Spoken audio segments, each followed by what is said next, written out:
Illustrations by Aya Kakeda for The Washington Post. Photos by Salwan Georges, The Washington Post. Art directed by Jose Solo, The Washington Post.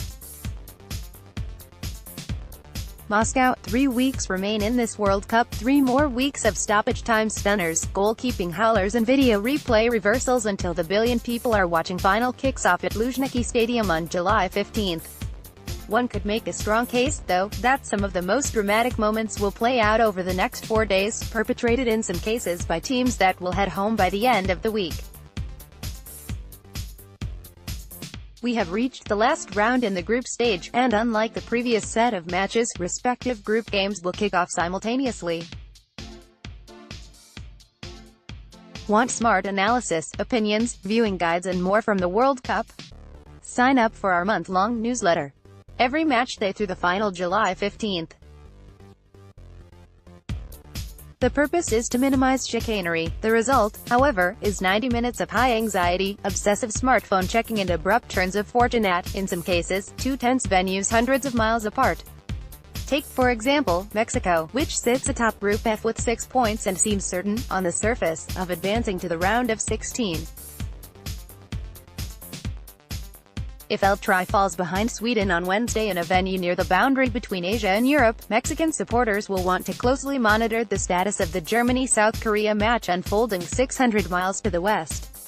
6 teams, Russia, Uruguay, France, Croatia, England and Belgium, have already secured passage and are playing to learn their next destination and opponent. One superpower, Argentina, must win. 4 Titans, Brazil, Spain, Portugal, Germany, are not out of danger. And a fairy tale, Iceland, is on the brink of ending. Here's a closer look at the 8 groups. Group A. Russia and Uruguay have already clinched, at the expense of Egypt and Saudi Arabia. Both sit on 6 points, but the hosts are ahead, thanks to a superior goal difference, and need only a draw against the South Americans on Monday in Samara to win the group. When the tournament started, Russian fans feared the embarrassment of group elimination. Now, with a victory or draw, the Russians would finish unbeaten and rule their group. Does first or second place matter? From a competitive standpoint, it probably doesn't because, either way, Russia's opponent is likely going to be Spain or Portugal. What's important is sustaining momentum, retaining form and continuing to galvanize a nation that stands in the world spotlight this summer. Russia has not yet been tested in this soft group, and a victory over an established side would do wonders. Group B. Spain and Portugal are even on points, 4, and goal difference, +1. But heading into Monday's games, the Spaniards have the advantage because they play a team that's been eliminated, Morocco, while Cristiano Ronaldo and co. face an opponent, Iran, with 3 points. An upset in Saransk would propel Iran into the next round, perhaps win the group and possibly eliminate Portugal.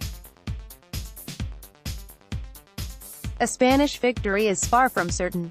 Despite failing to earn a point, the Moroccans have played quality attacking soccer and deserved better in their first 2 matches. With berths unsecured, none of the 3 contenders are concerned about the potential next foe. That said, what would they prefer, a Russian team with home field advantage or a side from Uruguay that poses greater danger? Group C. France is through to the round of 16 and, with a victory or draw against second-place Denmark on Tuesday in Moscow, would seal first place. Is Didier Deschamps' squad a genuine championship contender? We just don't know yet. His squad has been good but not great. A quality European side provides a good test.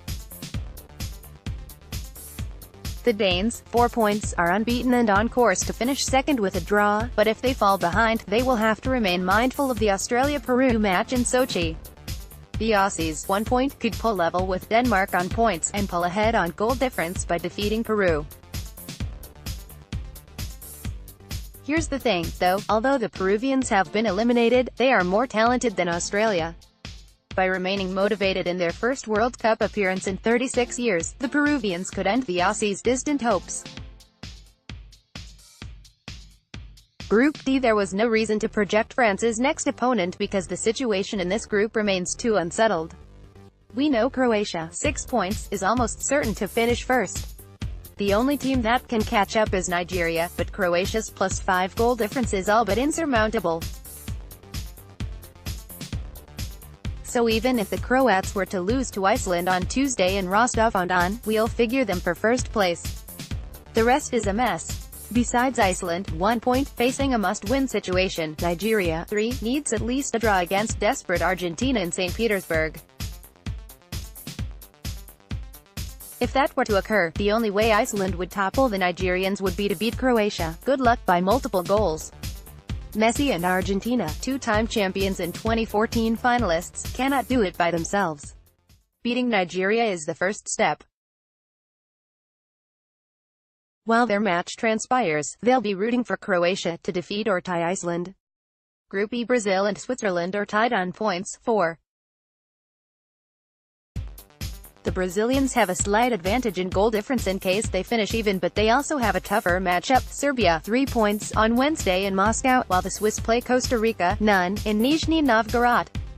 A Swiss victory and Brazil draw is not out of the question, a scenario that would drop the 5-time champions into second.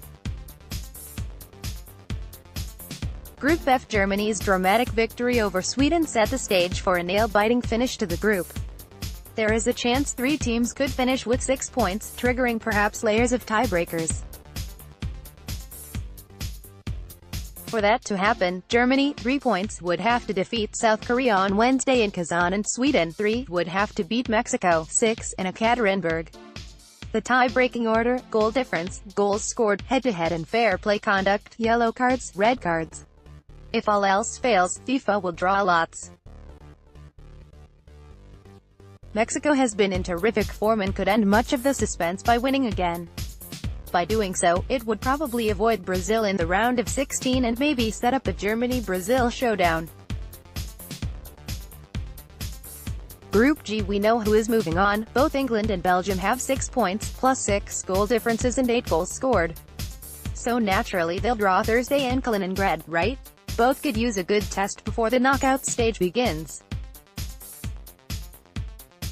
Given the situation, though, some key players are likely to rest ahead of the next stage. Potential matchups won't provide much motivation because the Group H teams are so diverse. England and Belgium seem likely to enter as favorites, regardless of the pairings. Group H, with their draw Sunday, Japan and Senegal remain the surprise leaders with 4 points apiece. Now, they've got to take the final step by holding their ground against the pre-tournament group favorites.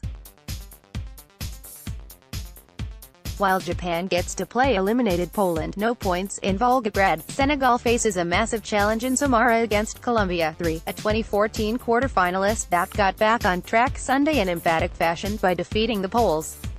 Given the attacking attitudes, this promises to be a crackling match.